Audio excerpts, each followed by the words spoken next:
So നമ്മൾ നേരത്തെ നമ്മളുടെ എക്സാമിൻ്റെ അൺഫെയർ ആയിട്ടുള്ള വാല്യുവേഷനെ പറ്റി ഡിസ്കസ് ചെയ്തു. അപ്പോൾ എല്ലാവർക്കും ഒരു ഡൗട്ട് കാണും, അത്രയ്ക്ക് ഉറപ്പുണ്ടെങ്കിൽ എന്തുകൊണ്ട് നമ്മൾ റീവാലുവേഷൻ അല്ലെങ്കിൽ പേപ്പർ ഫോട്ടോ കോപ്പി എന്തെന്ന് കൊടുക്കാത്ത എന്തെന്ന് ഒരു ഡൗട്ട് കാണും. സോ അതിൻ്റെ റീസൺ ഞാൻ പറയാം. ഒന്നാമത്തെ കാര്യം, മാത്സ് ഡബിൾ വാല്യുവേഷനുള്ള പേപ്പറാണ്. സോ നമ്മളിപ്പോൾ അതിന് റീവാലുവേഷനോ സ്ക്രൂട്ടിനിയോ ഇല്ല, ആകെയുള്ള ഒരു ഓപ്ഷൻ ഫോട്ടോ കോപ്പിയാണ്. സോ ഞാൻ എന്തായാലും ഫോട്ടോ കോപ്പി എടുക്കാൻ തന്നെയായിരുന്നു വിചാരിച്ചിരുന്നത്. അങ്ങനെ അതുമായിട്ട് മുന്നോട്ട് പോകാം എന്ന് കരുതിയപ്പോഴായിരുന്നു നമ്മളിപ്പോൾ ഫോട്ടോ കോപ്പി എടുത്താൽ നമ്മൾ ഡയറക്ടറേറ്റിൽ നേരിട്ട് പരാതി കൊടുത്ത് പിന്നെ കേസായി, അങ്ങനെ ഒരുപാട് ടൈം കൺസ്യൂമിങ് ആയിട്ടുള്ള സ്റ്റെപ്സ് ഉണ്ട് അതിൽ.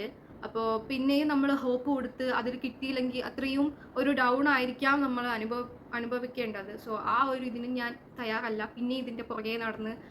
അതുകൊണ്ട് ഞാൻ വിചാരിച്ചു, ഇഫ് നമുക്കത് കിട്ടേണ്ട മാർക്കാണെങ്കിൽ കിട്ടിയേനെ. കാരണം നമ്മൾ അതിന് വേണ്ടി ഒരുപാട് ദിവസം ഹാർഡ് വർക്ക് ചെയ്ത് ടൈം ടേബിൾ നോക്കി തന്നെയായിരുന്നു അത് മുന്നോട്ട് പൊയ്ക്കൊണ്ടിരുന്നത്.